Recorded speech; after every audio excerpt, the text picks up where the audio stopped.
घर में साजिश। मैं बेहद परेशान हूँ। पता नहीं मेरे पति अचानक घर से कहाँ चले गए। कमरे में कत्ल। मुझे बहुत डर लग रहा है। न जाने क्या हुआ है मेरे पति के साथ, मुझे कुछ नहीं मालूम। गटर में लाश के टुकड़े। मेरे पति को पुलिस भी ढूंढ नहीं पा रही है। मैं अब क्या करूं? और एक औरत की खूनी कहानी। मैं हार नहीं मानने वाली हूँ, चाहे मेरी जिंदगी बीत जाए, लेकिन एक ना एक दिन मैं अपने पति का पता लगा कर रहूंगी। वो औरत करीब 1.5 साल से अपने गुमशुदा पति की तलाश में थी। वो अपने पति की खोजबीन के लिए 1.5 साल से थाने के चक्कर लगा रही थी, लेकिन कुछ पता नहीं चला। वो 1.5 साल तक पति के गम में आंसू बहाती रही, जमाने को अपनी दर्द भरी कहानी सुनाती रही, लेकिन उसका इंतजार खत्म नहीं हुआ। लेकिन एक रोज अचानक उसी औरत की दर्द भरी कहानी पलट गई और सामने आई कत्ल की एक खौफनाक दास्तान।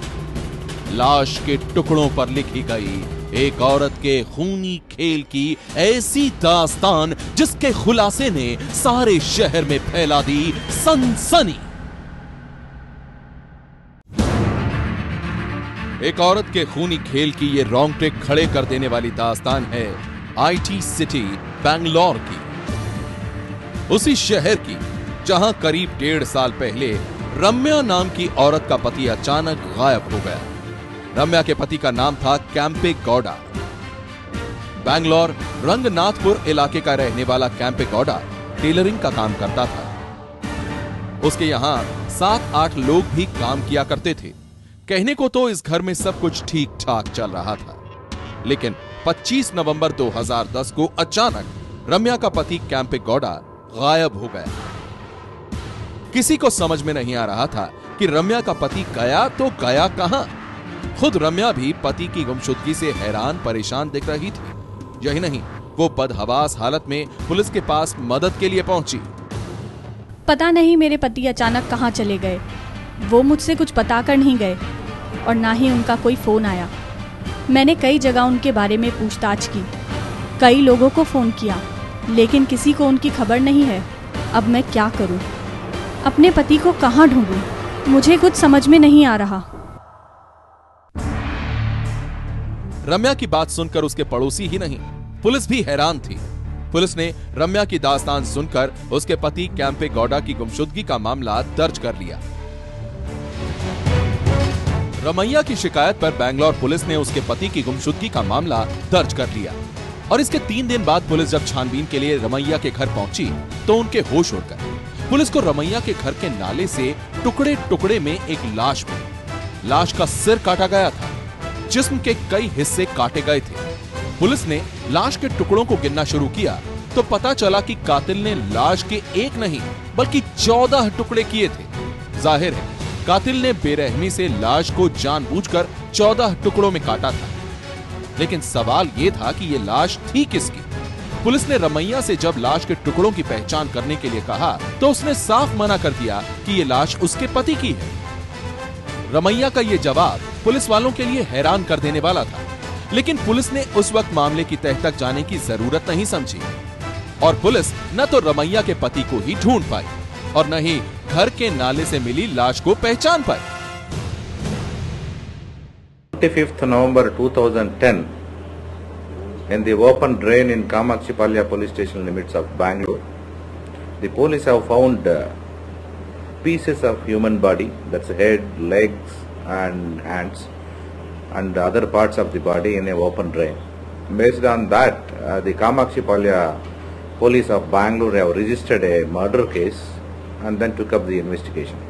रमैया ने पुलिस को गुमराह कर ये सोच लिया था कि वक्त के साथ उसके गुनाह की कहानी भी पुलिस की फाइल में बंद हो जाएगी, लेकिन ऐसा हुआ नहीं। साल भर में वो खुद फंस गई पुलिस के जाल में। दरअसल रमैया अपने पति कैंपे गौडा की महंगी सिलाई की मशीनों को बेचकर पैसे बनाना चाहती थी।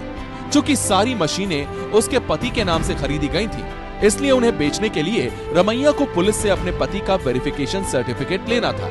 और एक बार फिर वो पुलिस थाने के चक्कर लगाने लगे। पुलिस ने देर की तो रमैया ने अपने वकील के जरिए अदालत का दरवाजा खटखटाया, लेकिन उसे क्या मालूम था कि वो अपनी चाल में खुद ही फंस जाएगी। अदालत ने मामले को संजीदगी से लेते हुए पुलिस से कहा कि वो रमैया के गुमशुदा पति की फिर से तहकीकात करे, और अदालत के आदेश के बाद पुलिस ने फिर से शुरू कर दी रमैया के गुमशुदा पति की तहकीकात। पुलिस की छानबीन जब शुरू हुई तो उन्हें रमैया पर ही शक हुआ और एक ही झटके में रमैया के खौफनाक गुनाह की पूरी कहानी खुल गई। पुलिस के मुताबिक रमैया ने अपना गुनाह कबूल किया है। उसने पुलिस को बताया, कैंपेगौड़ा का कत्ल मैंने ही किया है। उस रात मैंने अपने पति के खाने में जहर मिला दिया था। खाने के बाद वो बेहोश हो गया। फिर मैंने अपने पति के लाश के टुकड़े टुकड़े किए और उसे एक पॉलिथीन में बंद कर नाले में फेंक दिया ताकि किसी को पता ना चले। रमैया ने अपने पति का खून क्यों किया, ये कहानी भी बेहद अजीब है। उसने पुलिस को बताया, कैंपेगौड़ा से मेरी शादी 2004 में हुई थी, लेकिन इस शादी से मैं खुश नहीं थी। मेरा पति दूसरी महिलाओं से भी संबंध रखता था। इस बात को लेकर आए दिन उससे मेरा झगड़ा होता था। मैं उससे तंग आ चुकी थी और इसलिए मैंने उसकी हत्या कर डाली।